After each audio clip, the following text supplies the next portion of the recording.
Legends driver at Seekonk and throughout the Northeast here. Josh Parsons back on the show. Josh, welcome to the show. How are you tonight? Not too bad, not too bad. How about you guys? Doing pretty well. Some good racing going on for you down at Seekonk over the last couple of weeks, picking up a couple of wins. Let's jump right into things. How's 2024 going so far, and what new do you have to share? Well, we definitely didn't have the start to the season that we wanted to have. We ran into a lot of issues at the beginning of the season.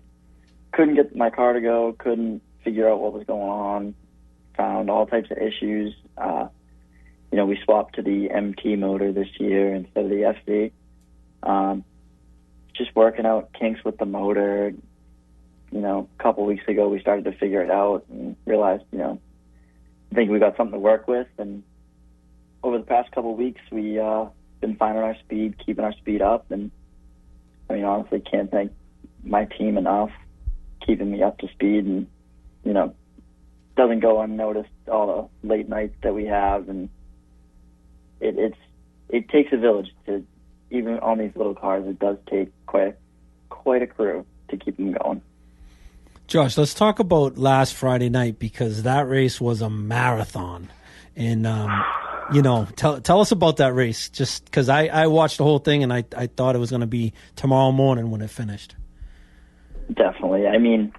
I always try and say at Seekonk, those races aren't a sprint. It's all about marathon. It's all about, how long you're able to last. And it really showed. There was a lot of, at the beginning of the race, it was pretty good, not too bad. And we were able to kind of get some laps in. I think we were 8 laps in before there was a big wreck on the backstretch, and we were lucky it actually happened, I think right in front of me. And honestly, it was pretty intense. Lots of beating, banging, but we were able to get out front, and I feel as though every single time that I would start to get away from everybody, we'd have another caution and really just gum the field back up. But once again, like you explained, it's a marathon, not a sprint, and we definitely needed patience. How long? Big deal on that race. How long into your career do you think it took you to garnish the patience to be able to deal with a race like that that's wild and is stacked up against you and always wants you to have some, like, if you're dominating, they call a caution so they catch up to you. How long did it take for you to realize, all right, I got to pace myself and really just focus on the end? I feel like I learned it a lot in go-karts. I ran quarter midget for 7 years before I got into these legend cars, and it really kind of showed when we travel around. And I used to race at Little T, and that was cool, but that track was so small, and so if you got in an accident, you were probably involved. But then we started traveling. I was very fortunate enough. We'd go to Syracuse and Little New Smyrna and stuff like that, and I think that's where I started learning the patience, because 20 laps in little go-karts, you really got to plan out your time, because as fast paced as it is, you still got to pick people off and pay attention and know how the people drive. And going into legend cars, I feel as though in a way heavier field. When I first started racing legend cars, it was always 25, 30 cars. We were not everybody made it into the race when I started, and that kind of showed my patience. I followed a lot of the drivers that were older than me, and it definitely kind of, as time progressed, I learned this person drives a little more aggressive and this person's a little bit more lenient. But I think over the past probably 3 or 4 years, I've really came into conclusion that I was once the young kid that was out there, hot-headed, pushing, going for the lead off of lap 1, and recently, I've definitely, past couple of years, I've been learning to just take it easy. Josh, because racing's always an evolution, you know what I mean? And even if you stay with legend cars, there's always more to do. What's the one race or the one thing that you haven't gotten that you want to get, or something, or you know what I mean? A goal. So one goal that I've kind of always wanted was the national championship and the Seekonk track championship. I've been so close. I've lost by 2 points 4 years now. It stings. It does. And now with the whole playoff situation that they're trying to do, I feel like it gives it a little bit more of a, I guess you could say, fair advantage to everybody. But just trying to, I guess, get into it is the hardest part. Let's talk a little bit about 2024 so far. Obviously, you're at Seekonk Weekly, which we know, but tell us what's been going on throughout 2024 race season so far. Well, 2024 started down in Florida. We did the Winter Nationals with the INX down in Citrus County. We had some pretty good luck down there. I mean, 2 years ago, I believe, I went down there and I had terrible luck. Car caught on fire, throttle hung, hit the wall. We had to clip it in the pits.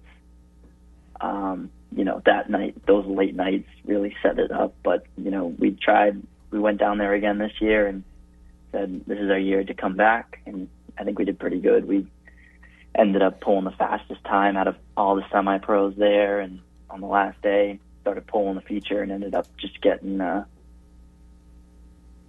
slammed. And I think we finished 8th, but nothing to complain about, nothing to hang our heads low for. And, then coming back up here, we started racing Seekonk and Nelcar up around here. And I struggled at the beginning of the year. I feel as though I always do. Every time I get into, a newer car and we make changes over the winter, and I struggle to figure out the rhythm that I need in that car. And we were lucky enough to find it, I guess, halfway through the season this year. And right after Seekonk, about a couple weeks ago, I don't know, 6-7 weeks ago, I think, we pulled off our first win of the season after having some pretty rough goes, lots of top 5s and a couple not so good races. And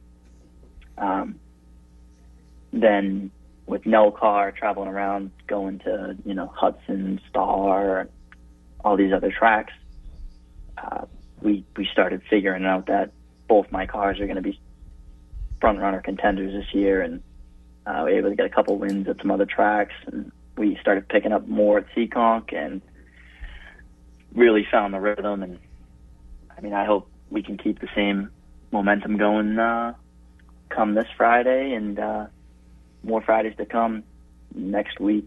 Or not this weekend, next weekend. I think we're going to do the triple header, race Seekonk on Friday, White Mountain on Saturday, and I think it's Hudson on Sunday.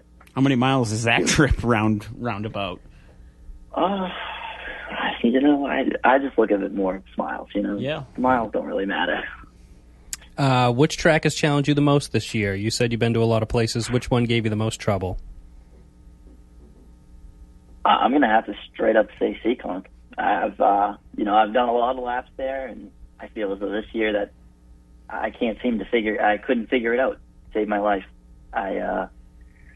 Took me a lot of time just to keep going each way, trying something new every week. I'm with Nicholas School of Racing, and every week we tried something new just to keep up with.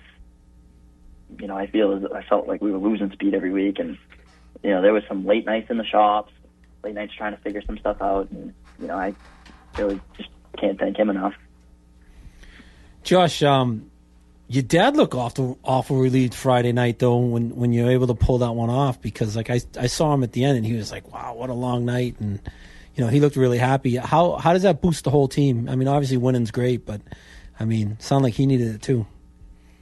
Yeah, I mean, it's all about the family, I guess.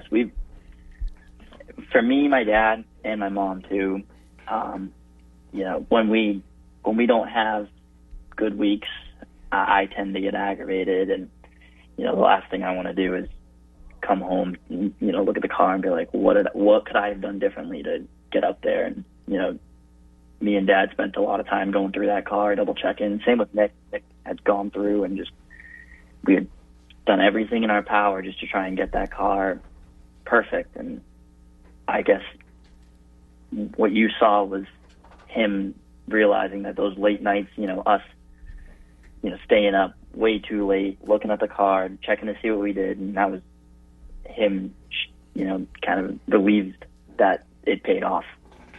So, talk to us. Anybody on the race car? Any friends, family that help you weekly? You want to shout out here? Definitely got to thank my Uncle Bob and Auntie Pam with Triple G Scaffold. Without them, I really wouldn't be racing. They've ever since the start of my racing career, they pushed me right in, and they said, if you're going to do this big and do it right. And I don't think I could be racing without them. Huge sponsor support and huge moral support too. Definitely got to thank Mom, Dad, Jerry Degasberry for jumping in on this year. He's been a good friend of ours forever, and I guess this year he was ready to hop on with us. Jay Parsons Trucking, G&G Silk Screening, D. Ricardo and Son Builders. All the friends and family that come out and support us weekly. Without the support, racing's not really all that fun. But when your friends and family come out and they're cheering you on, you can hear them as you're going around the track, or you make a good move, you can hear them. That's huge. Adds into the fun short track local racing that everybody likes to see. Absolutely. Josh Parsons, driver in the Legends cars, especially down at Seekonk, joining us here tonight in our In the Turn interview, sponsored by Emma's Pub and Pizza.